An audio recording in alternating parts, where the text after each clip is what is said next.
Yes, magandang umaga. Ay, gamitan natin ng yes, hello, magandang umaga. Ano to? Wala pa rin pagbabago ba? Ayan. Tingnan Ayan natin kung anong may tunog siya. Ayan, magandang umaga po sa lahat. Welcome to my vlog. Ate Daisy Vlog in Libanon Beach. May ang bago ko pong channel. Papalitan ko po yan bago makalipas ang 2 buwan. Ay gagawin ko po siya na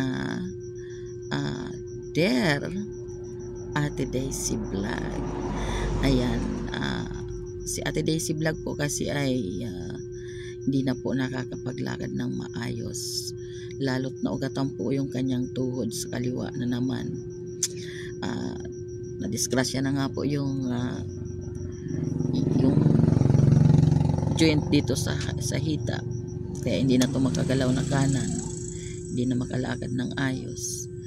At nung nakaraan naman na buwan, itong kaliwa nasira na naman, naugatan naman, hindi naman dumuduyan na naman yung paa. Kaya ay si Ate Daisy Vlog po ay last July 2025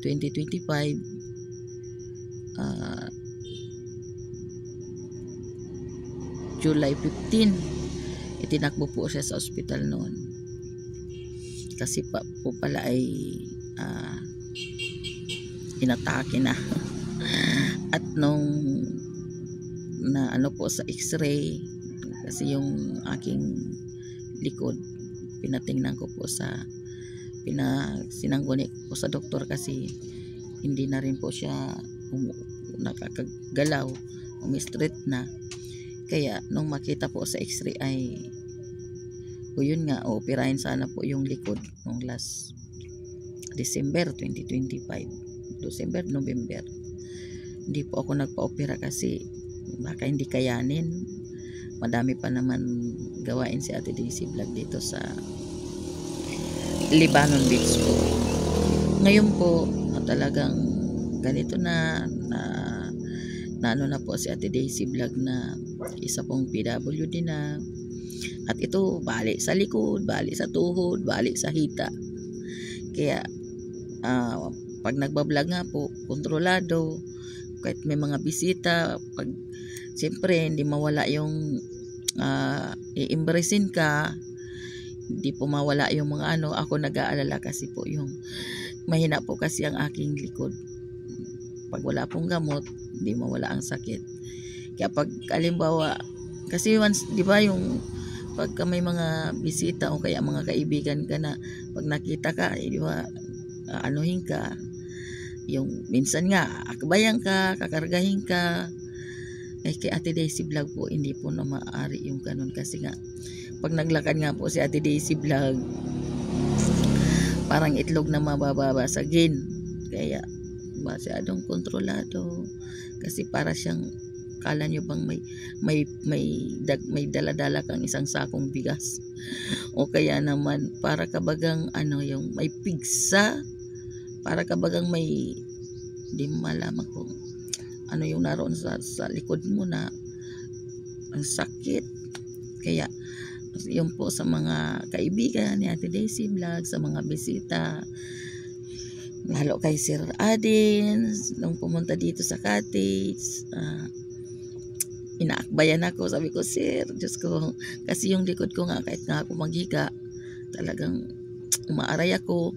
Tapos nung nahulog pa ako dito sa butas ng tindahan, yung ribs ko ay sus, hanggang ngayon, Diyos ko talaga naman. Kaya ayun,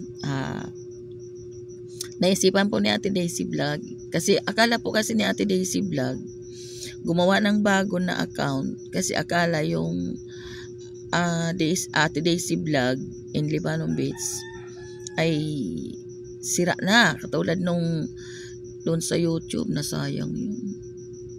Pinapalitan kasi si asawa ko kasi atat ng manood sa YouTube. Hindi po magbukas yun hanggat na may diferensya yung aking account doon sa YouTube. Kasi na-strict po yung account ko nung nag-upload ako nung yung Basta, baka makasira na naman sa page ko. Ngayon, yung ano, basta wag na lang, wag na kasi, baka, ngayon, nasira po yung account ko na po yun sa YouTube. O baka sabihin ko na lang, yung manok. Yung nag-practice yung asawa ko ng manok. Baka mag-isip kayo ng kung ano yung palabas ko na yun. Manok po yun. Siyempre po dito sa amin, dito sa akin sa Lebanon Beach, wala pong signal dito. Kaya nakita ko po yung kinabukasan, strict na po yung aking. Hanggang po sa ngayon ay vlogger na po. Kaya ngayon po naisipan po ni Ate Daisy Vlog, hiningi po sa Diyos na kung anong dapat na maging content ni Ate Daisy Vlog para maging patuloy lamang po ang kanyang pagbablog, kasi yung po talaga ang hilig niya. Ngayon po ano po sa isip ni Ate Daisy Vlog yung magbigay ng mga advice sa mga taong mga nasisikipan ng isip. Ayan. Kaya sa lahat po ng mga may mga kwento ng buhay, i-share nyo po kay Ate Daisy Vlog at i-shout, babasahin po ni Ate Daisy Vlog sa inyo at bibigyan kayo ng yung ang ni Ate Daisy Vlog ay tansi. Lalagyan na ng susi. Hindi po kasi si Ate Daisy Vlog nakakagamit ng mga kung ano, natural lang si Ate Daisy Vlog talaga.